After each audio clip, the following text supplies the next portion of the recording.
but we want to be ready when that call comes. So and we can think of no other audience that can compare an intelligence in the world except for Paxies. Right.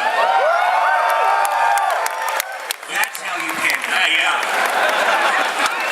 So if you don't mind, we'd like to take a few minutes now to talk to you about satire and the creative process. It's something that, as comedians and satirists, we get asked about a lot. Oh, shit. We could use some video up there at this point. Professional. The topic of our TED conference talk is failure. This demonstrates how you handle it. Something we get asked about a lot. So as comedians and satirists, it's tied in quite directly with the concept of inappropriateness. Now, before we get talking about this subject, we would like to lead off with a concrete example of easily the saddest and least funny thing on the internet, if not in the entire world.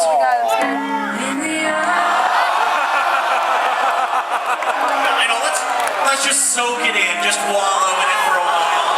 Oh, God, thousands of animals suffer, especially this guy. Oh, the kids in hell he has one.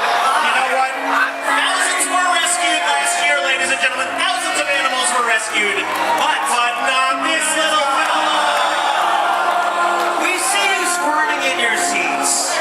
We see the anguish. Wait a minute, I have to stop it. That is, of course, the ASPCA commercial with Sarah motherfucking McLachlan making us all want to open our veins onto a bunch of suffering abandoned pets.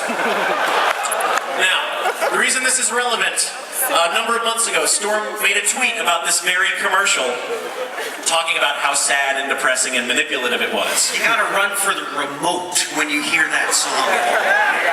Like quicker than if your mom walks in on you watching porn. And that led to a discussion between us of ways that we could possibly maybe improve slightly on the situation, which in turn led to the creation of the Twitter hashtag songs to make ASPCA commercials less depressing. As you can imagine, the internet embraced it wholeheartedly and offered a number of quite excellent and constructive suggestions. Here's a couple of examples of the wonderful shit you twisted people came up with. You got the touch! You got the power!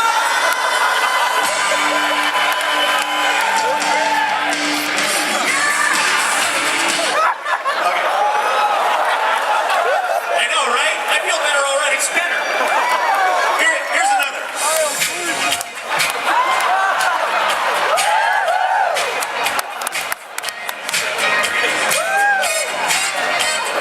You get the idea. Okay.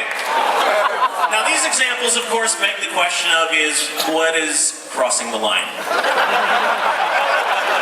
But what exactly is the line? Well, let's discuss it.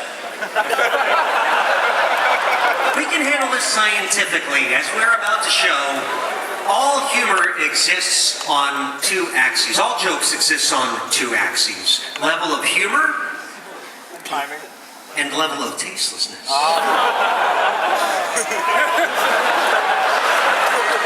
It's science, people. Science.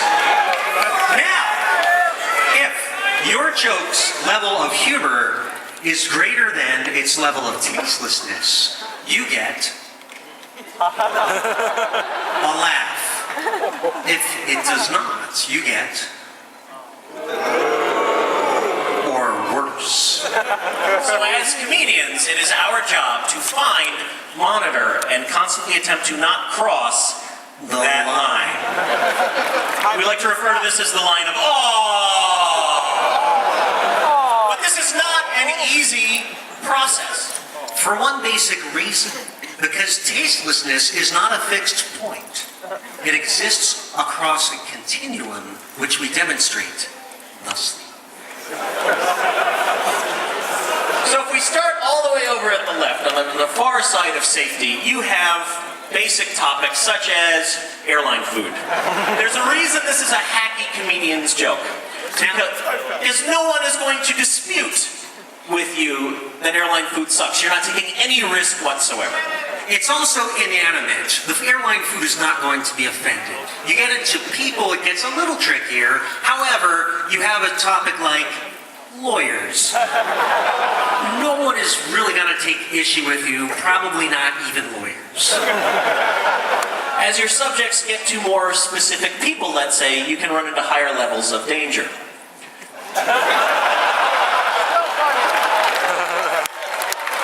Religion, inherently funny to a great many people, inherently totally not funny to a great many others. Even if you're not dealing with specific people, it can be very tricky in territory. You really want to know what they're doing before you go there. And the continuum just continues onward from there. So, let's apply some of these lessons and mathematical principles we've been talking about to a few concrete examples. Example number 1. Hey, Mama, sit down. We want to make you move.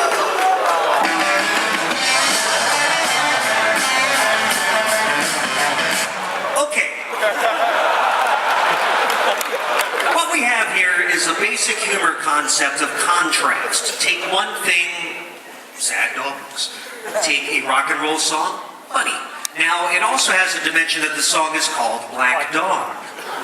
However, if you did not know that, it wouldn't add to the tastelessness. So it falls pretty low on the tastelessness scale. So this gray area is a distribution of responses from when we polled the population. We analyze the data for a while and then just arbitrarily decide where we think it belongs within it. Moving on. Who let the dogs out? Who let the dogs out? Who let the dogs out? Okay.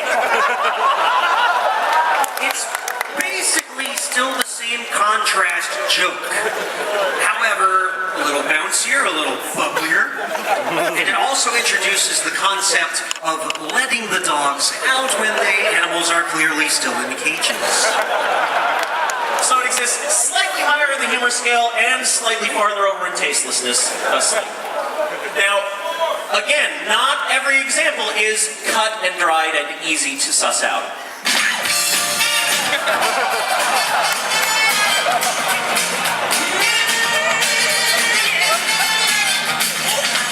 I'm impressed. Thank you, that was my wet guy dance around move. It's the only move I know.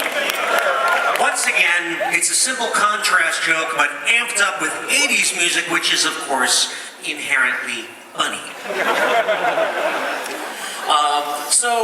Given a normal population, this song might fall somewhere roughly around there.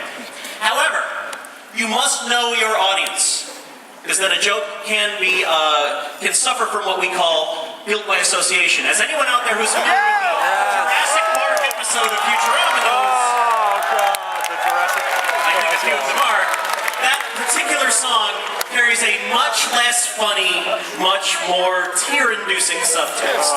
So for civilians, it's clearly on the proper side of the line. For a certain nerd subset, it belongs.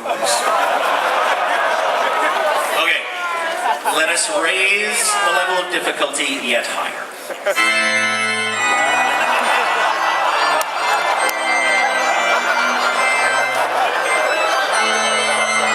Posted without comment.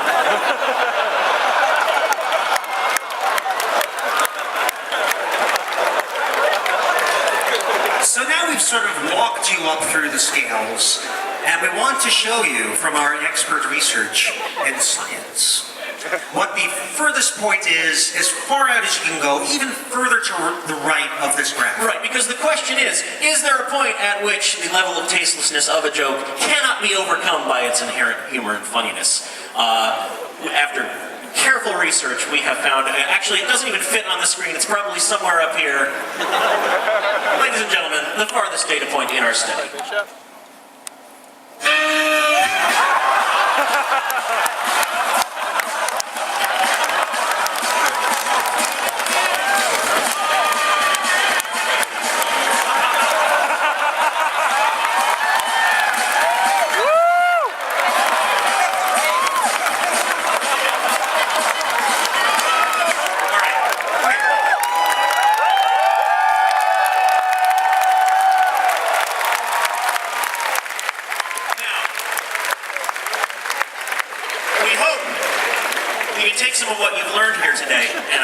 sprinting like that. Jesus.